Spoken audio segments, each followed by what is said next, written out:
কোটা সংস্কার আন্দোলনকে ঘিরে দেশ জুড়ে গোলযোগের স্থবিরতা নেমেছে দেশের পর্যটন শিল্পে। ব্যবসা বন্ধ হয়ে যাওয়ার হুমকির মুখে পড়েছে দেশের হোটেল, মোটেল আর রেস্তোরাঁ। খাত সংশ্লিষ্টরা বলছেন, এই অবস্থা থেকে ঘুরে দাঁড়াতে দরকার সরকারি সহযোগিতা। নিয়াজ মোর্শেদের রিপোর্ট, ক্যামেরায় ছিলেন মেহেদি হাসান সোহাগ। 250-টিরও বেশি ডিজাইন অপশন নিয়ে ওয়ালটন স্মার্ট ফ্রিজ, বোঝে আপনার প্রয়োজন। এবারের বিশ্ব পর্যটন দিবসের স্লোগান পর্যটনের মাধ্যমে শান্তি, কিন্তু গত কয়েকদিনের অশান্তি দেশের পর্যটন শিল্পকে হুমকির মুখে ফেলে দিয়েছে। পর্যটন হচ্ছে শান্ত মেজাজের, অনুকূল পরিবেশে রাজনীতিক, সামাজিক, আর্থসামাজিক সব কিছু যখন তার অনুকূলে থাকবে তখনই পর্যটকরা ওই ডেস্টিনেশনে ভ্রমণ করতে আসবেন। পর্যটন নিয়ে কাজ করেন এমন ব্যক্তিরা জানাচ্ছেন, অস্থিরতার কারণে বাংলাদেশে আসার পরিকল্পনা বাতিল করেছেন বিদেশিরা। আমার ভাইয়ের রাতে আসা কমপ্লিটলি বন্ধ করে দিছে। আমার কিছু কিছু লং স্টেইং গেস্ট ছিল যারা সব ক্যান্সেল করে চলে গেছে। আমার বেশ কিছু কনফার্ম বুকিং ছিল যেগুলি ধরেন অ্যাটলিস্ট 30-35 দিনের টানা, এটা সবাই ক্যান্সেল করে দিছে। এয়ারলাইন সেক্টরের উপর বেস করে টোটাল ইন্ডাস্ট্রি আসলে বলতে যা বোঝায়, ইকোনমিক যে প্ল্যাটফর্ম বোঝা যায় সেটা কিন্তু পুরোটাই আসলে ধসে যাওয়ার একটা সম্ভাবনা থাকে। বাংলাদেশ পর্যটন কর্পোরেশনের বিভিন্ন জেলায় ছড়িয়ে থাকা হোটেল, মোটেল, রেস্তোরাঁ এখন পর্যটক শূন্য।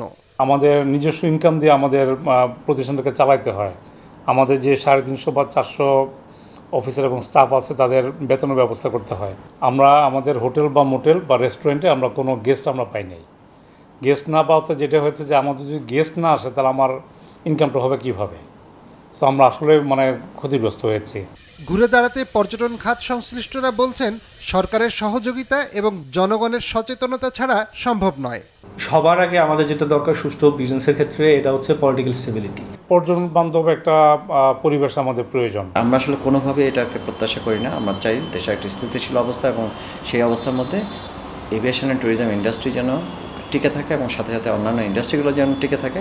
ইনসেন্টিভ প্রদান করতে হবে, মূসক তো বাদ দিতেই হবে, সকলকে জানাই দিতে হবে। ট্যুরিস্ট ভেহিকলসগুলোতে আঘাত করা যাবে না, এটা হরতাল, কারফিউ সব আওতার বহির্ভূত থাকবে। দেশের পর্যটন শিল্পকে এগিয়ে নিতে কাজ করছে Bangladesh tourism board.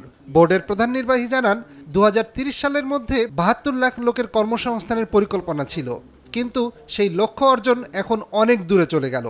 High commission, embassy এবং আমাদের কনসাল জেনারেল অফিস, তাদেরকে আমরা এটা অনুরোধ করব যে তারা যাতে আমাদের ট্যুরিজমের যে বিভিন্ন ডেস্টিনেশন সম্পর্কে সেই সব দেশগুলোতে বিভিন্ন প্রোগ্রাম আয়োজন করা, রুট শো করেন। বিদেশ থেকে বাংলাদেশে পর্যটক এলে শুধু যে হোটেল, রেস্টুরেন্ট বা পরিবহন মালিকদের লাভ হয় তা না, এর সাথে সংশ্লিষ্ট 19টি খাতও লাভবান হয়, আর উপকৃত হয় স্থানীয় জনসাধারণও। নিয়াজ মোর্শেদ, বিজনেস রিপোর্ট, মাছরাঙা টেলিভিশন।